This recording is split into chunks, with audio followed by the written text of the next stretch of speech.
नमस्कार दोस्तों, आज हम बात करने वाले हैं पद्म श्री पुरस्कार 2021 के बारे में। तो राजस्थान में ये अवार्ड किन्हें मिला है उनके बारे में डिस्कस करेंगे। तो दोस्तों, सबसे पहले आपको गणतंत्र दिवस की ढेर सारी शुभकामनाएं।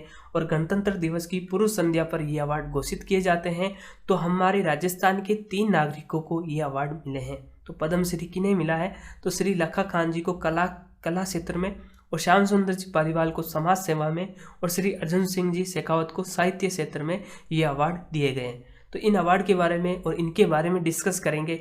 लेकिन आप हमारे चैनल पर पहली बार आए हैं तो इस चैनल को जरूर सब्सक्राइब कीजिए। और अगर आपको इस वीडियो की PDF चाहिए तो वो हमारे टेलीग्राम चैनल पर उपलब्ध है और उसका लिंक डिस्क्रिप्शन में भी उपलब्ध है, तो आप आसानी से डाउनलोड कर सकते हैं। तो चलिए गाइस, आज के बारे में हम डिस्कस करते हैं। लेकिन सबसे पहले हम बात करेंगे कि पद्म अवार्ड क्या है, ये कब शुरू किए गए। तो इनसे भी क्वेश्चन देखने को मिल सकता है, तो हम इनके बारे में डिस्कस करते हैं। तो ये पद्म पुरस्कार 1954 में शुरू किए गए और ये भारत रत्न के बाद बहुत ही इंपॉर्टेंट अवार्ड है। भारत रत्न के बाद इनका नंबर आता है। तो आप देख सकते हैं कि पद्म विभूषण सेकंड स्थान पर, फिर पद्म भूषण तीसरे स्थान पर, फिर चौथे स्थान पर आता है पद्म श्री।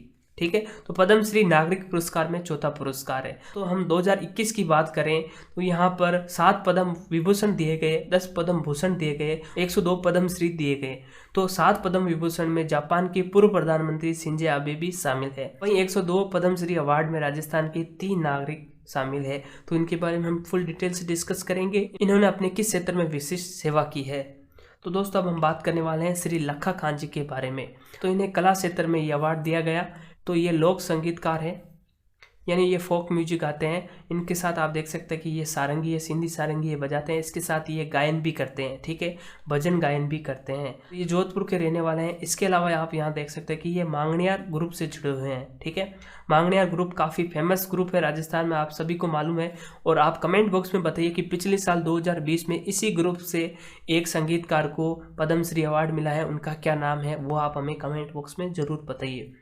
तो इन्हें संगीत नाटक अकादमी पुरस्कार से भी नवाजा जा चुका है। इन्होंने न केवल राजस्थान में अपना संगीत प्रदर्शन किया बल्कि वर्ल्ड के कई देशों में अपनी प्रस्तुति दे चुके हैं। तो वेरी इंपॉर्टेंट बनते हैं। इनको जो अवार्ड मिला है वाकई में ये इनके हकदार है। चलिए गाइस, हम आगे बढ़ते हैं। तो अगला भी very important Padma Shri award दिया गया है। यह मिला हमारे श्री श्याम सुंदर जी पालीवाल को, जो पिंपलांतरी गांव के पूर्व सरपंच रह चुके हैं। पिंपलांतरी गांव दोस्तों भारत में रोल मॉडल के तौर पर जाना जाता है, भारत के टॉप गांवों में ये शामिल होता है। तो इनको जो अवार्ड मिला है वो समाज सेवा क्षेत्र में मिला है। तो इन्होंने अपने गांव पिपलांतरी को डेवलप करने के लिए बहुत अच्छे कदम उठाए थे। तो इनकी बेटी किरण का निधन होने के बाद इन्होंने एक पेड़ लगाया था। फिर उसके बाद इन्होंने गांव को उस योजना से जोड़ने के लिए किरण निधि योजना शुरू की गई थी। उस योजना में जब भी कोई गांव में बेटी पैदा होती है तो उसके जन्म पर 111 पेड़ लगाए जाते हैं और बैंक में लगभग 21,000 रुपये तक की फिक्स डिपॉजिट की जाती है, यानी FD की जाती है।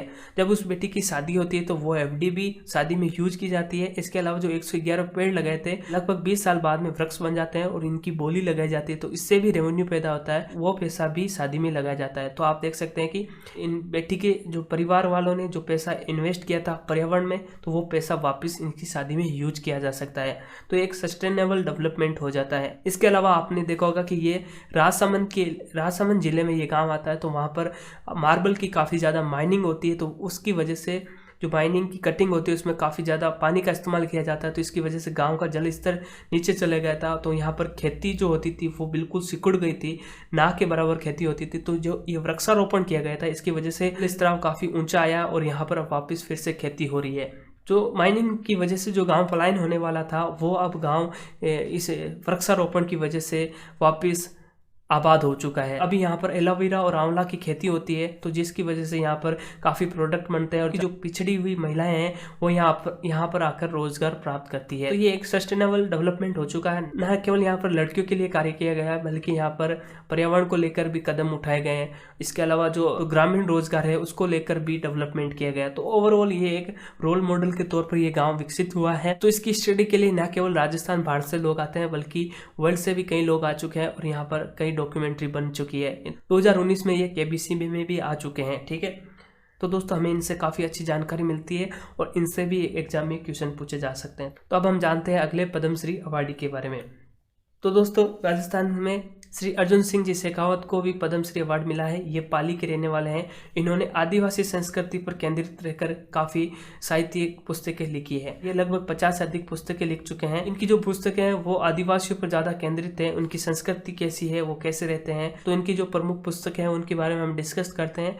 तो भाकरा भूमिया, संस्कृति की वसीयत, संस्कृति का वडेरा, ये पुस्तकें लिख चुके हैं। इसके अलावा बहुत सारी और पुस्तकें हैं। तो इसके अलावा इनकी बुक्स आपको अमेजन पर मिल जाएगी, आप वहाँ से पढ़ भी सकते हैं।